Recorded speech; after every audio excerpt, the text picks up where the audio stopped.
আসসালামু আলাইকুম everyone, Kaliachak family কিচেনে তোমাদের স্বাগত। আজকে আমি তৈরি করব সরষে বাটা দিয়ে ভাপা ইলিশ। তার জন্য প্রথমে সব উপকরণ নিয়ে নিয়েছি। তারপর মাছগুলোতে লবণ হলুদ মাখিয়ে কিছুক্ষণ রেখে দিলাম। তারপর চুলোয় প্যান বসিয়ে গরম তেলে তৈরি করা বাটা মশলা, লবণ, হলুদ গুঁড়ো, লঙ্কা গুঁড়ো, ধনে গুঁড়ো ও জিরে গুঁড়ো দিয়ে কিছুক্ষণ কষে সর্ষে বাটা দিয়ে একটু নাড়াচাড়া করে অল্প গরম জল দিয়ে দিলাম।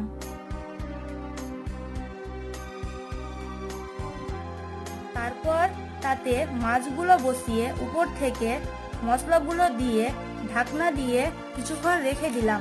তারপর ঢাকনা খুলে কাঁচা লঙ্কা ও ভাজা মশলা দিয়ে নামিয়ে। ভিডিওটা ভালো লাগলে লাইক কমেন্ট শেয়ার করবে আর ভালো ভালো ভিডিও পেতে আমার চ্যানেলটা সাবস্ক্রাইব করবে। আল্লাহ হাফিজ।